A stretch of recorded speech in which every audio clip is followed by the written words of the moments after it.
जय सिया राम, राधे राधे सभी को। आज के परिप्रेक्ष्य को देखकर ये वीडियो बना रहा हूँ कि आज जो नवबौद्धों द्वारा सनातन के हिंदू देवी देवताओं को गालियाँ दी जाती हैं, ब्रह्मा विष्णु महेश को ना मानने की पूरी कवायद की जाती है और शास्त्रों को गाली दी जाती है, वो आखिर आती कहाँ से हैं। तो ये किताब है, ये बुद्ध गुणा अलंकार, इसके रचयिता हैं बीदागम मैत्रेय महास्थविर और अनुवादक करता है ये वदंत आनंद कौशलायन। ठीक है, तो इस पर चर्चा करेंगे। ये इनका ग्रंथ है और आनंद कौशलायन ने इसका अनुवाद किया है हिंदी में। ये श्रीलंका में लिखी गई है 15वीं शताब्दी में।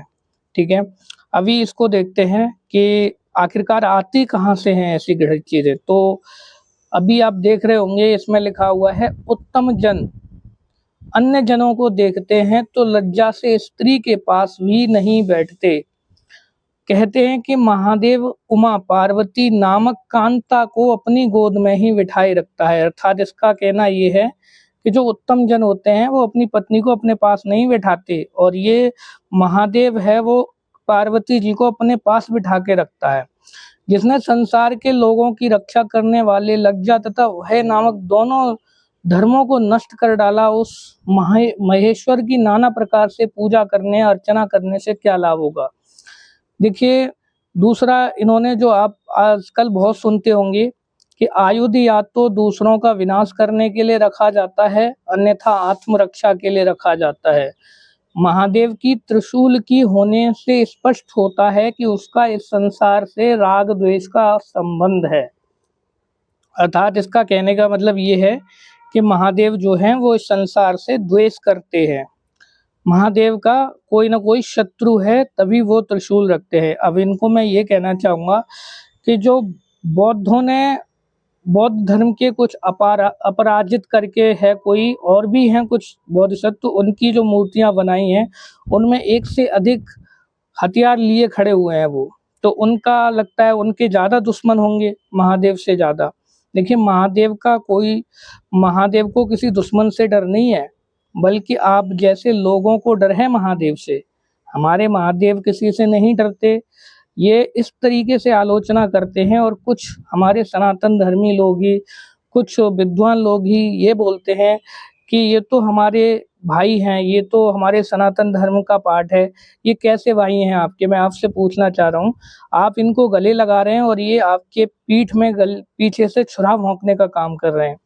राग द्वेष रूपी, देखिए, बौद्धों के द्वारा लिखी गई किताब है और उनका ही ये ग्रंथ है, उसी से मैं आपको बता रहा हूँ। आप डाउनलोड भी कर सकते हैं, मैं लास्ट में बताऊंगा कहाँ से।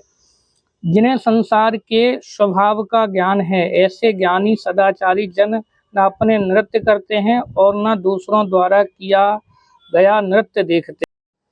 अब इसके कहने का मतलब ये है कि जो लोग नृत्य देखते हैं, जो लोग नृत्य करते हैं, वो सदाचारी नहीं होते। मैंने तो ऐसे कई बौद्धों को देखा है जो नृत्य करते हैं। अब आपका जवाब आप पर ही छोड़ता हूँ। आगे बढ़ते हैं, आगे देखते हैं।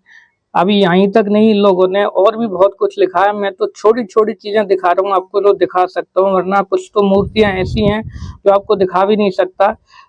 अपराजिता जो है वो भगवान शिव के ऊपर खड़ी हुई ऐसी मूर्तियां बनाई हैं इन्होंने, ये इन्हें नकार भी नहीं सकते। भगवान शिव पार्वती के ऊपर खड़ी हुई है पैर रखकर। चलो आगे पढ़ते हैं। किसी के चित्त में घृणा पैदा करने वाले और किसी के चित्त में राग की वृद्धि करने वाले लिंग संस्थान की पूजा करने से क्या फल। यानी कि इसका मतलब ये है यहाँ पे कि जो शिवलिंग की पूजा हम लोग करते हैं वो चित्त में हमारी में घृणा पैदा करती है, उससे घृणा उत्पन्न होती है। और उससे पूजा करने से क्या लाभ मिलेगा? हम जो शिवलिंग की पूजा करते हैं उससे तो घृणा ही उत्पन्न होती है। अब देखो, दूसरा भी पढ़ लेते हैं। दुश्चरिता के कारण मलिन चित्त वाले महादेव की पूजा करना पत्थरों में बीज बोने के समान निष्फल है। मलिन चित्त वाला बोल रहा है यहाँ पर महादेव को। महादेव इसके लिए मलिन चित्त वाले हैं। आप खुद ही सोच लीजिए, ये लोग कितनी छोटी सोच रखते हैं, कितनी गंदी सोच रखते हैं सनातन धर्म के देवी देवताओं पर।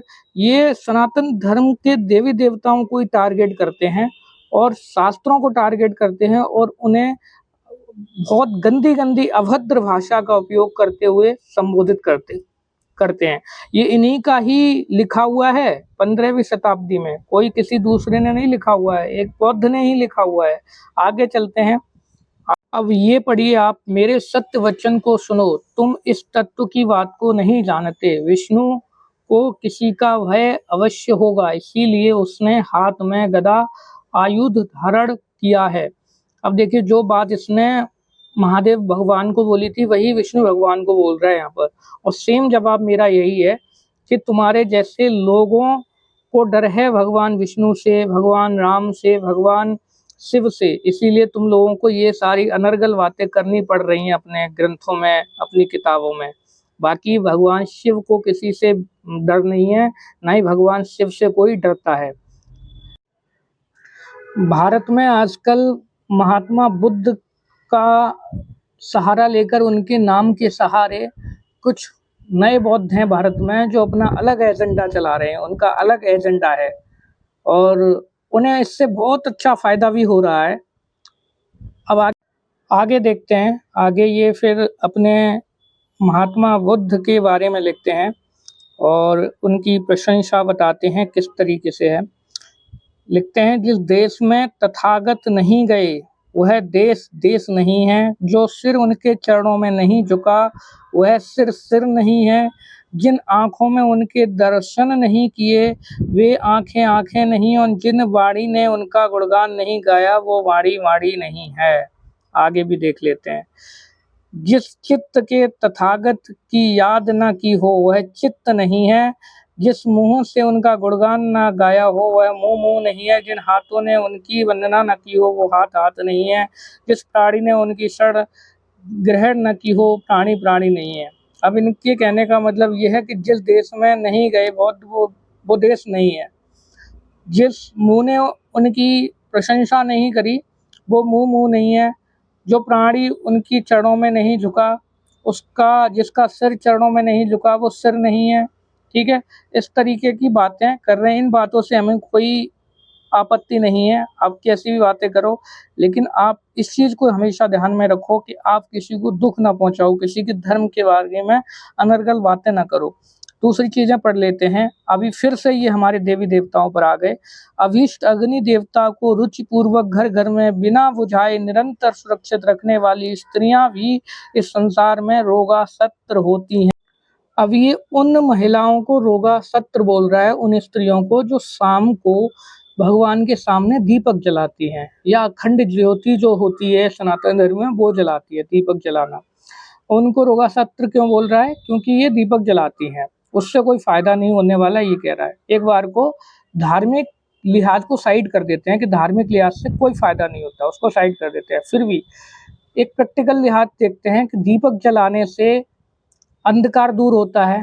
ठीक है, आप दीपक जला देते हैं, एक अंधकार दूर हो जाता है और एक आकर्षण बिंदु बन जाता है। आप जहाँ दीपक जलते देखेंगे, एक दीपक जलते देखेंगे अच्छा लगेगा, 2 दीपक जलते देखेंगे और भी अच्छा लगेगा, 3 दीपक जलते देखेंगे और भी ज़्यादा अच्छा लगेगा।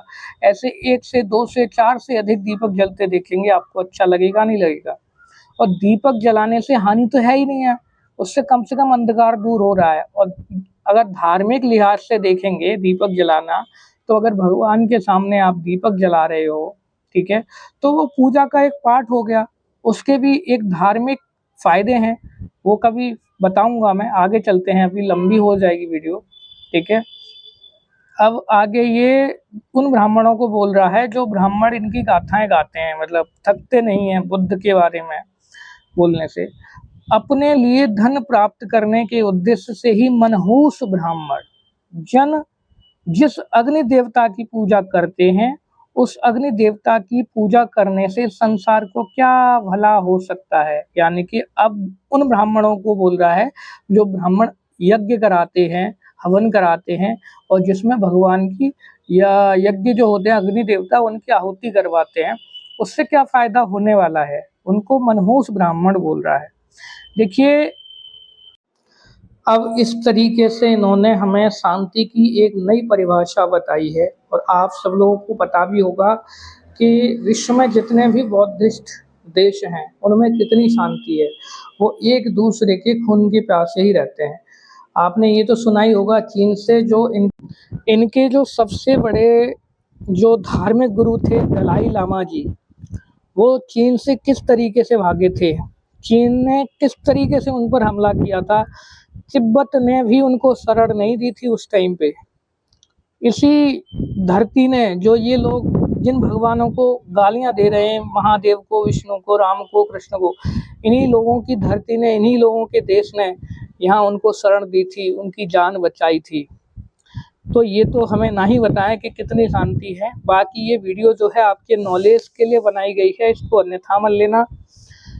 ये कि आपको ज्ञात रहे कि भविष्य में आपके धर्म के खिलाफ कौन है, आपके धर्म के पक्ष में कौन है, इसलिए बनाई गई है। हम तो वो लोग हैं जो हर शाम मंदिर में बोलते हैं, धर्म की जय हो, अधर्म का विनाश हो, प्राणियों में सद्भावना हो और विश्व का कल्याण हो। कभी आपने पुजारी को ये कहते हुए नहीं सुना होगा कि केवल हिंदुओं के प्राणियों में ही सद्भावना हो। वो प्राणियों में सद्भावना बोलते हैं, यानी कि विश्व के हर प्राणी में सद्भावना हो। कभी पुजारी को ये कहते हुए नहीं सुना होगा कि भारत का ही कल्याण हो। वो विश्व का कल्याण बोलते हैं, हमेशा विश्व का कल्याण करने की चेष्टा रखते हैं। जय जय श्री राम, राधे राधे।